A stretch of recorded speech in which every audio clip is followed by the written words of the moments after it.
Welcome back to pound vlogs. நான் Pavun Kumar. PM Kisan summon நிதி 18வது தவணை பார்த்தீங்கன்னா அடுத்த மாதம், அதாவது அக்டோபர் மாதம் 5ஆம் தேதி தகுதியான விவசாயியோட அக்கௌண்ட்டில் டைரெக்டாக வந்து செலுத்த போகிறாங்க. நம்ம இந்த வீடியோவில் வந்து அதுக்கப்புறம் விவசாயி ஒருத்தருக்கு வந்து அவருக்கு பணம் வரல செக் பண்ண சொல்லியிருக்காரு. அதை எப்படி செக் பண்ணலாம் அதை பற்றி தான் லைவாக பார்க்க போகிறோம். இப்போ வந்து ஒரு விவசாயி வந்து பணம் வரல அப்படின்னு சொல்லி செக் பண்ண சொன்னாங்கன்னா ஃபஸ்ட் நாம் போயிட்டு இங்கே இருக்குது பாருங்கள், status of self register farmer RCSC form அங்கே இருப்பார். அது கிளிக் பண்ணினோடனே ஆதார் நம்பர் கேட்கும். ஆதார் நம்பர் கேட்டவுடனே நீங்கள் ஆதார் நம்பரும் கேப்சா கோடு போட்டிங்கன்னா உங்களுக்கு என்ன அவங்க பதிவு பண்ணியிருந்தா பதிவு பண்ண டேட்டு, அவங்க அப்பா பெயர், அவங்க பெயர் எல்லாமே டீட்டெயில்ஸ் எல்லாமே வந்துடும். என்ன ஸ்டேட்டஸ்னு ஒரு வேலை என்ன ப்ராப்ளம் வந்தால் இது போல் ரெக்கார்ட் நாட் ஃபவுண்ட்னு வரும். அதுக்கப்புறம் பார்த்தீங்கன்னா நெக்ஸ்ட் வந்து அவர் இன்னும் EKYC பண்ணாமே இருக்கார், அதை ஸ்டேட்மெண்ட் பார்க்குறதுக்கு. ஸோ வந்து ஒரு EKYC பண்ணணும். EKYC பண்ணுறது பார்த்திங்கன்னா 2 மெத்தடில் பண்ணலாம். ஒன்று வந்து நம்ம செல்ஃபில் பண்ணலாம். செல்ஃபில் பண்ணுறப்ப என்ன ஆகுதுன்னா ஆதார் நம்பர் கேட்குது. ஆதார் நம்பர் போட்டால் மொபைல் நம்பர் டிஃபால்ட்டாக ஒரு மொபைல் நம்பர் வருது. கெட் மொபைல் ஓடிபின்னு கொடுத்தா அது அந்த நம்பருக்கு தான் போகும். ஸோ வந்து இது எனக்கு மட்டும் வருதா இல்லை வெப்சைட் ப்ராப்ளமானு தெரியல. ஸோ வந்து செல்ஃப் போர்ட்டில் EKYC பண்ணுற மெத்தடும் ஒர்க் ஆகலை.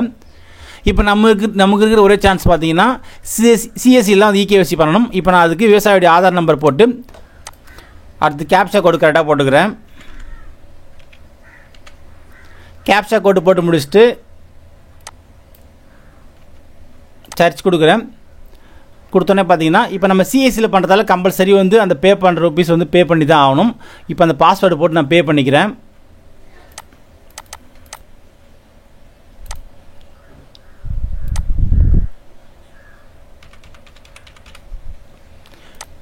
பே கொடுத்தோடனே இப்போ வந்து பேமெண்ட் சக்ஸஸ் ஆகிடும்.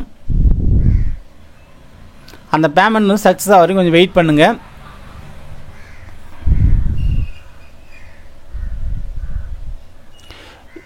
இப்போ பார்த்தீங்கன்னா இன்னும் 2-1 நாள்லேயே வந்து செல்ஃப் போர்ட்டில் EKYC பண்ணுற மெத்தட் ஒர்க் ஆகிறதுக்கு வாய்ப்பு இருக்குது. ஸோ வந்து நீங்கள் வெயிட் பண்ணி பாருங்கள். ஒருவேளை செல்ஃப் போர்ட்டில் EKYC ஒர்க் ஆகிறதுக்கு வாய்ப்பு இன்னும் ஒரு 2 or 3 டேஸில். அடுத்து விவசாயியோட மொபைல் நம்பர் போட்டுக்கலாம். மொபைல் நம்பர் போட்டுட்டு கெட் மொபைல் ஓடிபி கொடுத்தோன்னே பார்த்தீங்கன்னா நீங்கள் போட்ட மொபைல் நம்பருக்கு ஒரு 4 இலக்க OTP நம்பர் போயிருக்கும். அந்த நம்பர் கரெக்டாக போட்டுக்குங்க.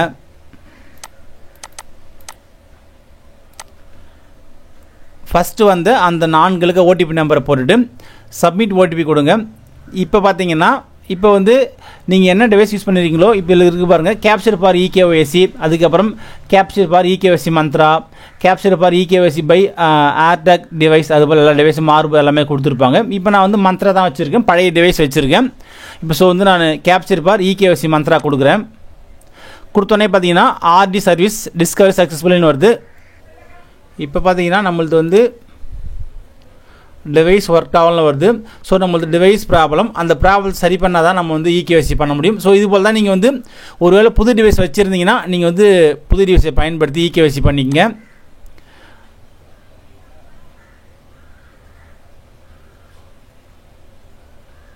இப்போ இந்த வருது, இங்கே டிவைஸ் இருக்குது பாருங்கள், system is still checking status, please try after some time, meanwhile if you have a not connected device then please connect.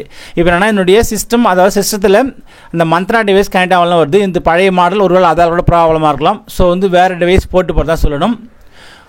அடுத்த வீடியோவில் அது எப்படி நான் பண்ணட்டு சொல்கிறேன். வணக்கம், நன்றி.